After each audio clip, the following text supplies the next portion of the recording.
तो आज हम लोग देखने वाले हैं अल्फ़ाबेट टी के साउंड्स। जैसा कि आप जानते हो अंग्रेज़ी एक ऐसी लैंग्वेज है जिसमें एक एक लेटर कई कई साउंड्स लेकर चलता है, और जो हमारे बच्चे हैं वो इस चीज़ में कंफ्यूज रहते हैं कि किस साउंड्स को कहाँ पर क्या पढ़ें, किस लेटर का साउंड कहाँ पर क्या पढ़ें। तो ये छोटा सा वीडियो मुझे रिकॉर्ड करना पड़ रहा है सिर्फ कुछ रीज़न्स की वजह से, ताकि बच्चे गलत ना पढ़ें। आप ऊपर स्क्रीन पर देख पा रहे होंगे, दिख रहा है कि अगर टी के बाद आई ए, आई ई या आई ओ आता है तो हम टी को क्या पढ़ेंगे? शा पढ़ेंगे। टी को हम शा पढ़ेंगे। आप देख पाएंगे, मैं ऊपर शो कर रहा हूँ, जैसे कि आपको लिखा है इनिशियल लिखा हुआ है या पेशेंट लिखा हुआ है ना। और भी कई सारे वर्ड्स नीचे शो हो रहे हैं, उनको आप ध्यान से देखिए, मैं उनको रोक कर आपको दिखा देता हूँ। तो अगर टी के बाद आई ए, आई ई और आई ओ आता है तो टी को शा पढ़ा जाएगा। अब रूल नंबर 2 को अगर आप ध्यान से देखेंगे तो आप पाएंगे कि अगर टी के बाद, ध्यान दें यहाँ पे, टी आई ओ एन, ध्यान दें, टी आई ओ एन या टी के बाद यू आर ई आता है तो टी का उच्चारण ये बता रहे हैं चा होता है। क्या होता है? चा होता है। मतलब अगर टी के बाद आई ओ एन या टी के बाद यू आर ई आता है तो टी का जो साउंड होगा वो चा होगा। जैसे कि कल्चर में आप देखिए, कल्चर में टी के बाद यू आर ई लगा हुआ है, इसलिए टी को चा पढ़ा जा रहा है। ठीक है। नेचर में भी टी के बाद यू आर ई लगा हुआ है तो टी को चा पढ़ा जा रहा है। ध्यान रखिएगा, जो लास्ट में ई है ये साइलेंट है, इसके बारे में हम बाद में बात करेंगे। अब पिक्चर को देखिए या आप क्रिएचर को देखिए। अब एक चीज़ और है, क्वेश्चन को अगर आप देखेंगे Q U E S T I O N, यहाँ पर जो नियम लिखा है मैं वही आपको बता पा रहा हूँ, और भी रूल्स हैं इसके, ऐसा नहीं कि सिर्फ यही है।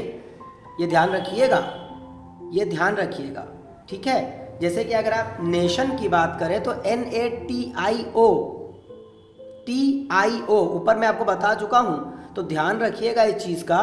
टी के बाद आई ओ लगने पर टी को शा भी पढ़ा जाता है, लेकिन यहाँ पर T I O N question है, एन नेशन में भी आ रहा है, तो इस डिफरेंस को आप समझ कर चलिएगा, थोड़ा ध्यान से देखकर। और कोई डाउट्स हो तो बताइएगा, मैं उसको बाद में और क्लियर करता चला जाऊंगा। ओके। तो जो टी आई ओ वाला कंडीशन है, थोड़ा इसमें डाउट हो सकता है आपको, ध्यान से इसको देखकर पढ़िएगा। ज़्यादा डाउट्स हो तो ज़्यादा डाउट्स होने पर मैं इसे क्लियर करूंगा और ज़्यादा। मैंने इसको शॉर्टली एक वीडियो ऐसे ही रिकॉर्ड करा है, तब भी बहुत ज़्यादा 6-7 मिनट का वीडियो आराम से हो जाता है। तो अब नीचे आते हैं, अगर टी के बाद एच लगाओ तो टी को था पढ़ते हैं या कई बार दा पढ़ते हैं। ये जो आप बुक देख रहे हैं ये भी इसको वेरीफाई नहीं कर पा रही है कि था पढ़ना है कि दा पढ़ना है।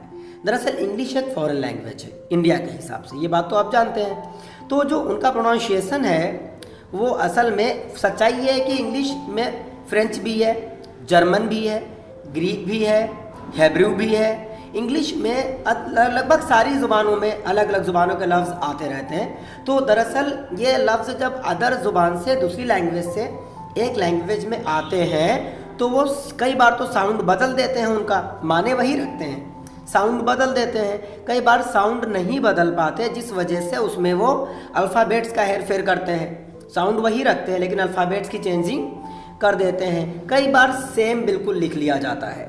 तो ये जो आप रूल यहाँ पर देख पा रहे हैं, ये वाला जो कि आपको दिख रहा है कि टी के बाद एच होने पर था पढ़ेंगे या दा पढ़ेंगे, थोड़ा सा डाउटफुल है, ये आप हल्की सी प्रैक्टिस कर कर इसको सीख सकते हैं। अब अगर आप देखें टी की बात, तो यहाँ पर एक चीज़ है, कई बार टी एच को टा भी पढ़ा जाता है, जैसे आप देख सकते हैं ऊपर आपके सामने एग्जाम्पल्स लिखे हुए हैं। और कई सारी कंडीशंस रहती हैं, मैंने शॉर्टली इस वीडियो को रिकॉर्ड करा है। और ध्यान रखिएगा, बहुत सारी कंडीशंस हैं इंग्लिश के लिए, जैसे कि सी ए टी, कुछ बच्चे कैट पढ़ते हैं, कुछ लोग कॉट पढ़ते हैं, कॉट भी वर्ड है। C A T cat, R A T right, देखो ए को ए पढ़ा जा रहा है, सी ए आर में ए को बड़ा आ पढ़ा गया है, टी ए के ई में ए को ए पढ़ा गया है, टेक, एम ए के ई मेक, ये देखो आप पहले कहीं पर ए को आ पढ़ रहे हैं, कहीं पर ए को ए पढ़ रहे हैं, कहीं पर ए को ए पढ़ रहे हैं। तो ये चीज़ क्या है आपको बता दूं, इस साउंड को आपको समझना होगा, तभी आप सही से वर्ड्स को बोल पाएंगे। और अगर अल्फ़ाबेट्स का आपको यूज़ सही नहीं आता है तो आप ये बात दिमाग से निकाल दीजिए कि आप सही पढ़ रहे हैं। आप बार बार गलतियां करेंगे और रिजल्ट ये होगा, आप गलत पढ़ेंगे और लोगों को गलत पढ़ाएंगे। कोई भी लैंग्वेज हो, अगर आपके पास सटीक डेटा अवेलेबल नहीं है तो आप अज्जम गज्जम कुछ भी पढ़ेंगे और रिजल्ट ये होगा, आप गलत पढ़ेंगे, गलत पढ़ाएंगे। अब बच्चे डाउटफुल रहते हैं कि टेक में ई कहाँ चला गया। भाई TAKE, टेक में ई कहाँ गया? टीचर ने बोला साइलेंट रहता है। रीज़न होगा, साइलेंट रहता है तो रीज़न होगा ना उसका, कोई वो रीज़न बताया जाए। तो ये वीडियो मैंने शॉर्टली ऐसे ही रिकॉर्ड किया आपके लिए, आप देखें इसको और उम्मीद करते हैं शायद आपको समझ में भी आया होगा। बैकग्राउंड